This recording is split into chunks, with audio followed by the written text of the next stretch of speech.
안녕하세요. 문화유산 해설사 안희선입니다. 2021 종로도서관 기류의 인문학, 오늘은 서울시 종로구에 위치한 창덕궁에 왔습니다. 아름다운 풍경이 너무 멋있는 곳이죠. 이곳은 조선시대 왕이 거주하며 나라를 다스렸던 궁입니다. 그러니만큼 굵직한 조선의 역사가 많이 담겨 있는 곳인데요. 지금 서울의 조선의 궁궐은 총 5군데가 있습니다. 그 중에서도 우리가 찾아온 창덕궁은 세계에서 인정한 문화유산이기도 하죠. 자연과 인공의 조화가 잘 어우러져 있는 곳입니다. 더불어서 이곳은 조선의 역사가 담겨 있는 곳이니만큼 사극 드라마의 배경으로도 많이 등장하는데요. 특히 넷플릭스의 흥행작 킹덤에서도 이 창덕궁과 바로 옆에 있는 창경궁이 많이 나오게 됩니다. 오늘 그 킹덤의 이야기를 따라서 오늘 창덕궁 두 궁궐의 이야기를 만나보고 실제로는 어떤 사건이 있었는지 킹덤의 이야기를 비교해보면서 오늘 만나보도록 하겠습니다. 오늘 특별하게 집콕 랜선 투어로 만나게 될 킹덤 로드 많이 기대해 주시기 바라겠습니다. 우리 같이 한번 만나볼까요?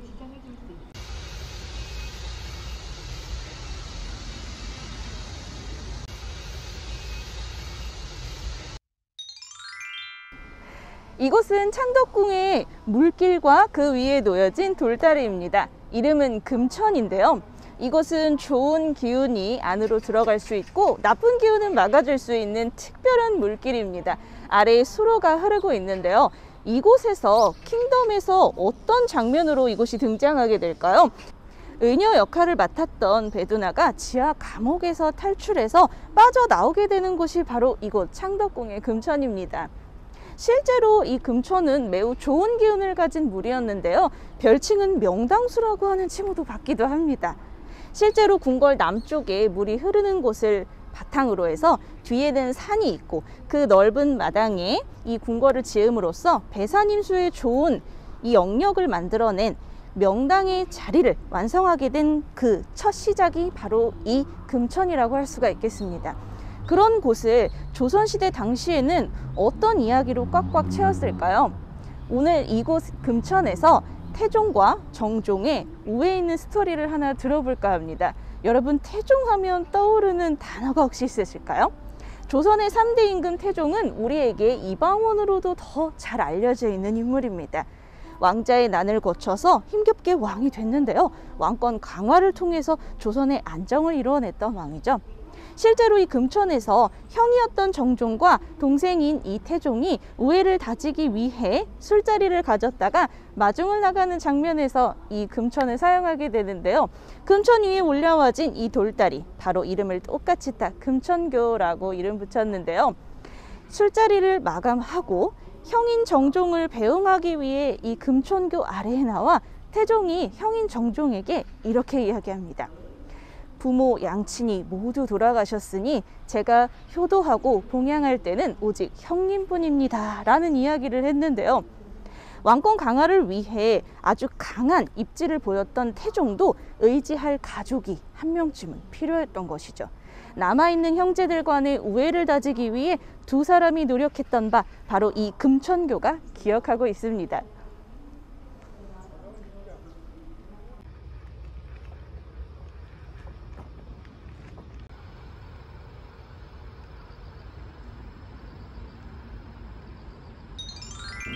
이번엔 창덕궁의 여러 문들을 만나볼 텐데요. 이곳에는 독특한 문들이 아주 많습니다. 그만큼 창덕궁의 이야기가 잘 녹아 있는데요. 오늘 3개의 문 만나보는 시간 가져볼게요. 먼저 앞쪽에 있는 진선문 한번 만나보겠습니다. 진선문은 창덕궁의 2번째 문입니다. 그런데 독특하게도 전궁인 경복궁과는 다른 형태의 모습을 하고 있는데요. 경복궁은 문과 문 간격이 일정하게 유지되면서 일직선상으로 놓여져 있는 특징을 하고 있습니다. 전궁인 만큼 왕권을 높게 보여주기 위해서인데요. 다르게 이 창덕궁은 문과 문의 방향이 서로 다르게 설정이 되어 있어서 마치 여러분께서 미로를 찾듯이 찾으셔야 이 문의 위치를 보실 수가 있습니다. 이 2번째 진선문은 자연의 지형을 그대로 둔 채 지어야 했기 때문에 정문인 도나문의 위치에 바로 앞쪽에 놓여 있는 게 아니라 금천문을 코너로 오른쪽으로 돌아 만나실 수 있는 문입니다. 이 앞쪽에 있는 진선문은 킹덤에서 대신들이 입장하는 문으로도 촬영이 되어 배경으로 나왔는데요. 이 진선문 앞에 커다란 북이 놓여 있었다는 사실 알고 계시나요? 아마 그 북의 이름 여러분 들으시면 다 익숙하게 들어봤구나 라고 생각하실 겁니다. 바로 그 북의 이름 신문고입니다. 지금도 우리가 많은 사람들의 민원을 청구하거나 아니면 그 민원을 해결하는 창구로서도 사용이 되죠.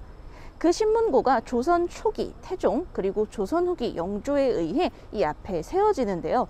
상징적인 의미로 사용됐다고 볼 수가 있습니다. 어려움을 겪은 백성의 목소리를 임금이 듣고자 그 백성이 이곳에 와 북을 친다 라는 개념인데요. 실제로는 사실 이 신문고가 사용되기는 좀 어렵습니다. 나라의 관리들도 이 금천교를 건너 진선문 안으로 들어가 임금을 배열하기가 힘든데 하물며 일반 백성이 이 안으로 들어와 북을 치기는 정말 어렵겠죠. 실제로 신문고는 당파와 당파 사이에 정쟁을 하는데 악용됐던 사례가 많기 때문에 이 신문고가 나중에는 결국 허무하게 없어져 버리고 말죠. 하지만 그 이름만은 남아 지금 대한민국의 우리들도 이 신문고를 사용하고 있습니다. 조선의 역사와 문화는 끊어지는 것이 아닙니다. 계속 이어져 대한민국의 역사와 문화로도 고스란히 이어지고 있는데요. 이 앞에 놓였던 진선문의 신문고를 통해서 우리의 역사와 문화가 계속해서 유지되고 있다라고 하는 걸 알 수가 있었습니다.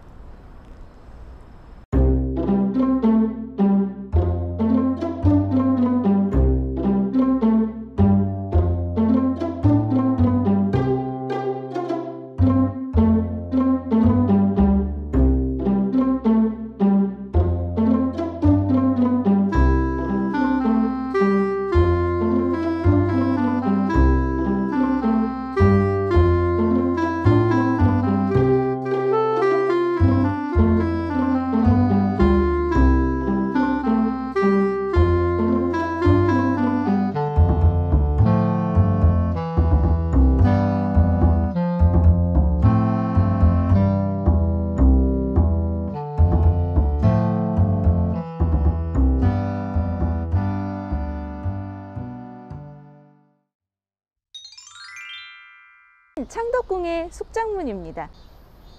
킹덤에서는 이 숙장문이 어떻게 보여졌을까요? 중전 조씨가 수렴청정을 위해 이 숙장문을 지나 정전인 인정전 안으로 들어가는 장면이 촬영돼서 보여졌는데요. 실제로 창덕궁의 숙장문은 어떤 기능을 했을까요? 다른 궁궐에는 없는 숙장문만의, 창덕궁만의 독특함, 바로 전각의 배치에 있습니다. 경복궁 같은 경우엔 정궁의 역할을 하기 위해 왕권을 높이 보여줄 수 있는 전각의 배치를 보여주는데요. 경복궁은 정문인 광화문부터 세 개의 문을 지나 정치가 이루어지는 외전 영역, 그리고 왕실의 생활 영역인 내전의 영역까지 전각의 배치가 남북 방향으로 일직선상에 놓이게 됩니다. 그런데 창덕궁은 독특하게 이 자연이 가진 지형과 지세를 그대로 보존한 채 여유롭고 자유로운 전각의 배치를 보여주기 때문에 이 숙장문 안쪽으로의 왕실의 생활 영역이 많이 노출되게 됩니다.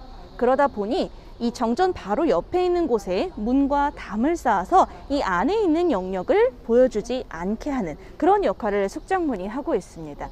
덕분에 이 숙장문 안에 있는 전각들이 자기의 제 기능을 다하며 역할을 하고 있는 것이죠.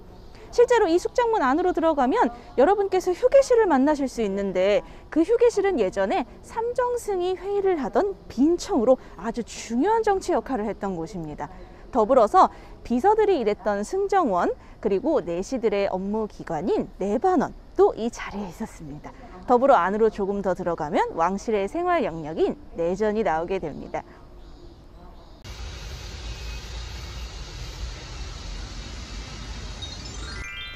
창덕궁에는 수많은 문들이 있는데요. 오늘 이 킹덤 로드에서 3개의 문을 만난다고 말씀드렸죠. 바로 세 번째 문인 인정문입니다. 이 인정문은 안쪽에 있는 창덕궁의 중심 인정전으로 들어가기 위한 정전의 정문입니다. 아주 중요한 문이죠. 어진 정치를 펼치라는 이름을 갖고 있는 이 역할만큼 아주 중요한 기능을 하고 있는데요. 이 인정문 앞에서 중요한 나라의 의식을 시작하게 됩니다. 여러분이 생각하시는 조선시대 나라의 의식은 어떤 것들이 있을까요? 그 수많은 의식 중에서 이 인정문 앞에서 펼쳐진 의식은 바로 왕의 즉위식이 되겠습니다. 아마 여러분들이 사극 드라마에서 가장 많이 보셨을 나라의 의식일 텐데요. 그 안에 펼쳐지는 의식들은 대부분 이 정전 안에서 이루어지는 후반부를 보게 되시는데, 실제로는 왕의 즉위식 이 정문 앞에서 시작을 하게 됩니다. 선왕이 돌아가시고 나서 장례식의 한 과정으로 왕의 즉위식이 진행되는데요. 그럼 여러분께서 그 왕의 즉위식의 분위기를 한번 상상해 보실까요? 제가 아까 선왕의 장례식의 한 과정으로 진행된다라고 말씀드렸습니다. 그렇다면 왕의 즉위식은 화려한 페스티벌 같은 그런 의식이 아니라 엄숙하고 비통한 분위기에서 진행된다라고 상상해 보실 수 있겠습니다. 선왕이 돌아가신 지 5일에서 6일째 되는 날, 모두 상복을 입고 모여 이곳 아침 바로 곡을 하면서 즉위식을 시작을 하게 되는 것입니다. 여러분이 생각하셨던 왕의 즉위식이 반전의 스토리를 품고 있죠. 이곳에서 조선의 많은 임금들이 즉위를 했는데요. 이곳 인정문 앞에서 왕의 즉위식을 치른 임금은 모두 8명입니다. 연산군을 비롯해 여러분이 아시는 영조도 이곳에서 즉위를 했답니다. 조선 후기의 역사를 담당하고 있는 궁궐이니만큼 조선의 왕의 즉위식도 이곳에서 아주 많이 치러지게 됩니다.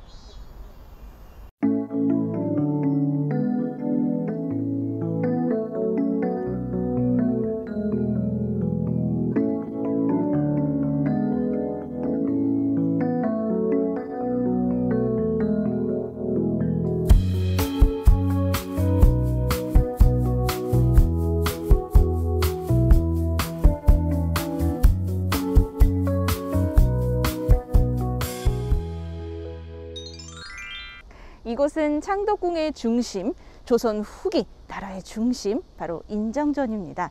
다른 정곽과는 다르게 앞에 보이시는 모습도 웅장하고 위엄이 갖춰져 있는 모습이죠.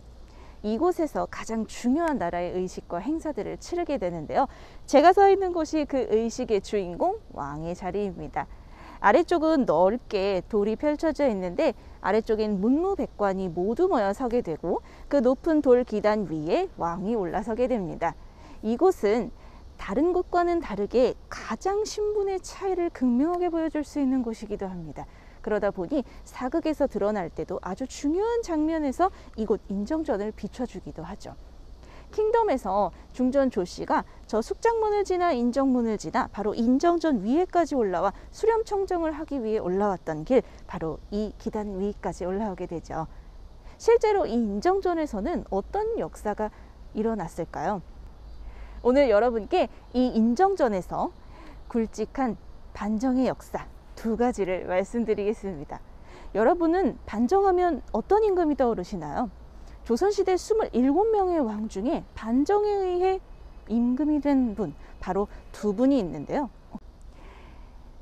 중종은 연산군을 폐위하고 신하들의 추대에 의해 오른 임금이고요. 인조는 광해군을 폐위하고 오른 임금이 되겠습니다. 이 2사람은 특이하게도 반정에 의해 임금이 되었는데요. 이곳 창덕궁 인정전에서 그 역사가 이루어졌습니다.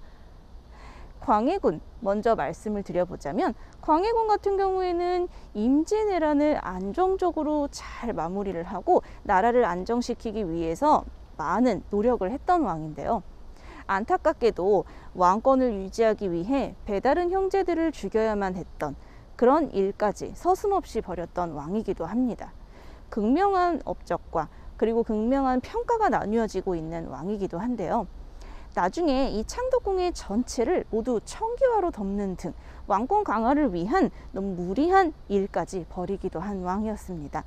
광해군은 나중에 북인 세력과 정치를 하다가 반대 세력에 의해 폐위가 되고, 그 후에 배다른 조카였던 인조가 왕으로 추대가 됩니다. 그 역사적 사건을 기억하고 있는 곳, 바로 인정전이고요.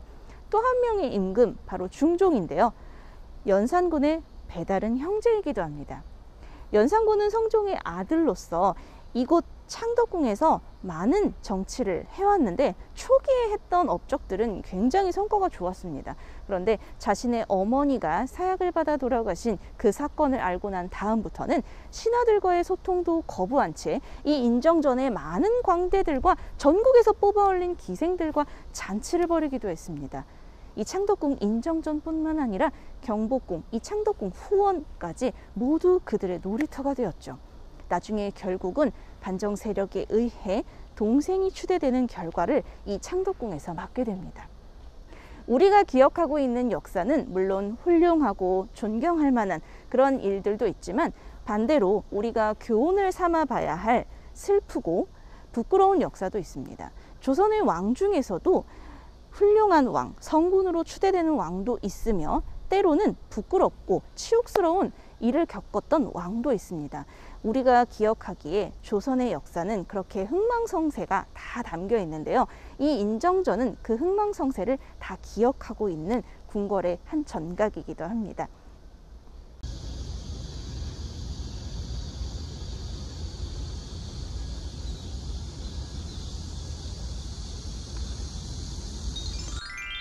이제 궁궐의 새로운 곳을 여러분께 소개해 드릴 텐데요. 바로 희정당입니다. 궁궐의 기본 구조는 앞부분은 정치가 이루어지는 외전, 그리고 왕실의 생활 영역인 내전, 뒷부분으로 나눠지게 됩니다. 우리는 이제 내전 영역으로 이동했는데요. 이 희정당은 원래 사실 이 궁궐 뒤편에 있는 왕실의 생활 영역으로 시작된 공간입니다. 그런데 이 공간이 용도가 변경되어 조선 후기에는 정치가 이루어지는 편전으로 그 업무를 수행을 하게 됩니다. 이름도 희정당, 바로 밝은 정치가 이루어지는 곳이다 라고 되어 있지요. 용도가 변경된 것뿐만 아니라 사실은 여러분께서 보시기에 이게 조선시대 궁궐의 원래 모습일까 라고 상상하실 수 없을 만큼 앞부분에 많은 변화가 이루어지게 됩니다. 겉모습의 외형의 변화는 어떻게 이루어지게 된 걸까요? 이 희정당의 중앙 부분을 보시면 앞쪽에 돌출 입구가 마련되어 있고요. 바닥을 보시면 마치 빼쭉 나온 입술 모양처럼 포장되어 있는 길까지 나 있습니다. 원래 기존의 희정당은 일직선상의 건물의 모습이 놓여져 있었는데 이렇게 모습이 바뀌게 된 까닭, 여러분 들어보시면 깜짝 놀랄 만한 물건인데요. 바로 자동차가 들어와서입니다. 100년 전 이 창덕궁에도 근대화의 물결이 물밀듯이 들어오게 됩니다. 그러면서 순종과 순종효 황후께서 타셨던 자동차, 바로 그 어차가 이 안으로 들어와 통행을 자유롭게 하기 위해서 문의 턱을 없애고 통행을 하기 위해 평평한 길을 만들어 놓았습니다. 더불어 이 앞에 있는 희정당의 길 또한 마찬가지로 자동차가 자연스럽게 들어왔다가 나갈 수 있도록 만든 것입니다. 이 자동차가 맞은편 창덕궁의 휴게실의 역할을 하는 저 빈창이었던 건물에 모셔두고 있었다가 지금은 국립고궁박물관에 소장되어 있습니다. 여러분께서 실제로 만나보실 수 있으니 한 번쯤 가보시는 것이 어떨까 싶어요. 이번엔 희정당의 뒤편으로 가서 희정당의 또 다른 이야기 한번 만나볼까요?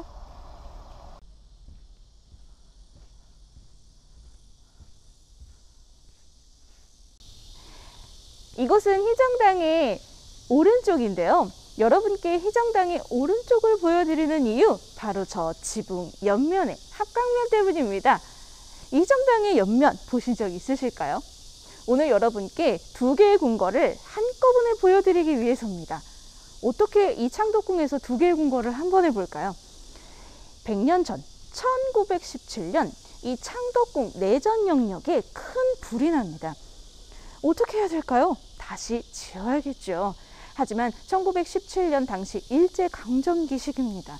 나라에 힘이 없었던 그 시기 이 창덕궁을 다시 중건하는데도 우리의 힘으로 짓지 못하게 됩니다. 이미 경복궁을 점령하고 있었던 일제강점기 그 시기 일본은 경복궁을 훼손하고 조선 총독부를 짓는 데 온 힘을 주력하게 되는데요. 이 창덕궁 역시 다시 짓는데 목재가 부족하다 보니 경복궁의 전각을 헐어 이 창덕궁을 복원하게 됩니다. 경복궁에 있던 왕과 왕비의 침전인 강령전과 교태전, 그 두 개의 전각을 헐어 이곳에 있는 창덕궁의 전각을 지었습니다. 그 흔적이 저 지붕 위에 남아 있는데요. 혹시 이 지붕 옆면에 있는 삼각형 모양의 합광면이 보이시나요? 저 삼각면 중앙을 보면 뭔가 글자가 새겨져 있다라는 느낌 받으실 수 있을 겁니다. 저 글자가 바로 경복궁 왕의 침전인 강령전의 강자입니다. 그 목재를 그대로 따와 지었기 때문에 그 흔적이 고스란히 남아있게 되는데요. 특별하게도 창덕궁의 이 희정당 지붕의 모양이 팔짝 지붕이기 때문에 옆면에 삼각형이 만들어지게 되는 거고요. 그 합각면 안에 저렇게 두 개의 궁궐을 모두 만나볼 수 있도록 흔적이 남아 있습니다. 우리는 창덕궁을 투어왔지만 경복궁과 창덕궁을 한꺼번에 만나볼 수 있는 독특한 시간을 가지게 된 거죠. 그런데 반대로 보기에 이 두 개의 궁궐을 모두 본다라고 하는 것, 100년 전에 일제강점기 힘이 없는 우리들에게 우리의 궁궐조차 지킬 수 없었던 뼈아픈 순간도 한번 다시 느껴보게 되는가 싶습니다.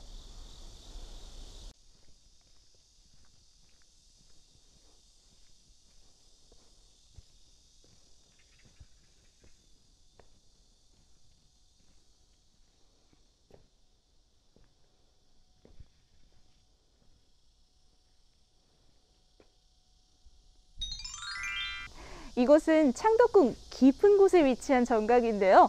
우리는 서남 쪽의 정문인 도남문부터 시작해 동쪽의 언덕을 따라 동북쪽 끝까지 왔습니다. 바로 뒤편에는 창덕궁 후원이 있는데요. 바로 이 정각, 어떤 정각일까요? 대조전입니다. 큰 것을 창조한다 라는 의미를 가지고 있는데요. 이름을 통해 이 대조전을 어떻게 사용했는지를 알 수가 있습니다. 바로 이곳은 내명부의 수장 왕비의 전각입니다. 왕비가 이곳에 머무르며 내명부를 다스리는 역할을 하기도 하고요. 왕을 보필해 조선의 역사를 계속 이어나가는 중요한 역할을 하는 곳이죠. 그런데 이 전각의 모습을 보면 조금 다른 전각과는 다른 배치를 보이고 있는데요. 전각에 모두 다 이어져 있는 연결의 형태를 하고 있습니다. 이 공간이 여성이 사용하고 있는 공간, 또한 내전의 역할을 하기 때문에 이런 폐쇄적인 배치를 하고 있다라고 보시면 될 것 같고요. 특히나 이 대조전은 처음에 조선 초기 왕비만 사용했던 전각이었는데 나중에 후에 왕과 왕비가 함께 사용하는 전각으로 사용이 되었습니다. 동쪽에는 왕, 그리고 서쪽에는 왕비가 머물렀죠. 또 하나 이 대조전이 가장 중요한 이유는 조선의 운명이 이곳에 달려있기 때문입니다. 어떻게 이 조선의 운명을 이곳에서 결정하고 이곳이 담당할까요? 바로 큰 것을 만든다라는 의미 다시 나와야 되는데요. 조선은 왕조 국가이기 때문에 왕과 왕비가 왕통을 이어 그 조선의 역사를 계속 이어야 합니다. 그러니 왕비가 머무르는 이 공간이 바로 조선의 운명을 담당한다라고 볼 수 있겠죠. 마지막으로는 대한제국의 2대 황제인 순종과 그의 황후였던 순정효 황후께서 이곳에서 머무르셨습니다. 그의 흔적이 이 안 속에 깊숙이 남아있는데요. 근대화 물결이 불면서 이 안의 내부의 인테리어도 많은 변화를 가져왔습니다. 이 안에 당시에 100년 전의 역사를 알 수 있는 가구들이 배치가 되어 있어서 실제로 여러분이 안에서 보셨을 때 이 궁궐 최초로 들어왔던 침대도 만나보실 수가 있습니다. 이곳 대조전의 마지막 주인공인 순정효 황후와 종로도서관이 인연이 매우 깊습니다. 바로 종로도서관에 소장되어 있는 고문원들이 바로 이 순정효 황후 친가에서 기증되었기 때문인데요. 그 수많은 고문원으로 인해서 우리가 그 당시의 역사를 알 수 있는 중요한 자료로 활용되고 있다는 것 여러분께서 기억해 주시면 감사하겠습니다. 이곳은 대조전 가장 오른쪽 가장자리에 위치한 흥복헌입니다. 이름을 풀이하자면 복이 아주 많이 들어올 것 같은데요. 반대로 이곳에서 조선과 대한제국의 518년 역사가 막을 내리는 아주 슬픈 역사의 현장입니다.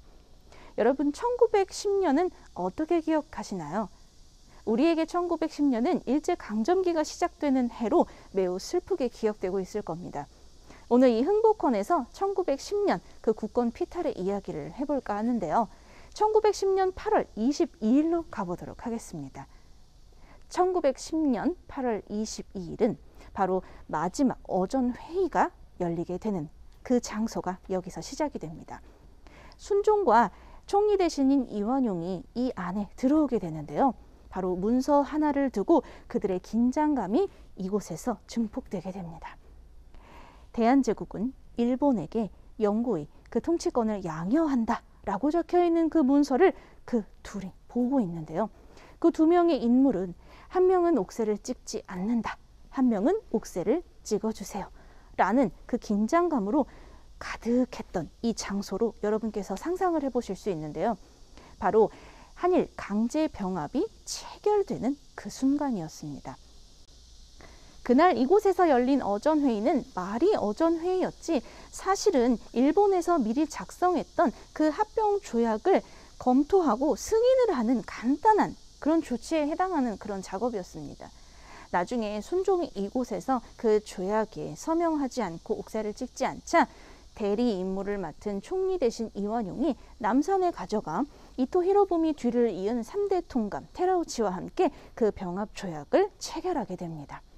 우리는 이 날을 어떻게 기억하고 있을까요? 아마 한일 강제병합 혹은 국권 피탈 혹은 경술고치라는 단어로 그날을 대신 기억하기도 합니다. 독립운동가들은 심지어 이 날을 다시 되돌릴 수 있다라고 하는 그 희망과 믿음 아래 경술련에 벌어진 나라의 수치라고 하는 단어로 기억을 합니다. 오늘 이 흥복헌의 어전회의에서 열렸던 한일 강제병합이 체결되었던 이 날을 통해서 우리는 무엇을 알 수 있을까요? 물론 이 뼈아픈 날의 그 역사적 사실만 알고 있는 것도 너무 좋은 일이겠지만 그보다 더 나아가서 우리의 나라를 우리 국민이 스스로 주권을 갖고 굳건하게 지키는 일, 그것을 성실하게 수행해 나가야 하는 것, 그것을 기억하는 것, 그것을 우리가 잘 해나가야 되는 것, 바로 이 작은 전각에서 알 수 있지 않을까 싶습니다. 이곳은 창덕궁에서 조선과 대한제국의 518년 역사가 막을 내리는 그런 안타까운 장소이기도 합니다. 오늘의 날씨는 참 아름다운데 이렇게 슬픈 역사를 알려드리게 돼서 죄송스럽습니다. 우리 다음에는 기분 좋은 아주 훌륭했던 우리의 역사를 다시 이야기하는 순간이 왔으면 좋겠습니다. 첫 번째 킹덤 노드 창덕궁에서 여러 전각을 통해 킹덤의 이야기와 실제 조선의 역사를 만나봤는데요. 이번엔 이 옆에 있는 창경궁에서 두 번째 킹덤 노드 계속 이어가 보도록 하겠습니다.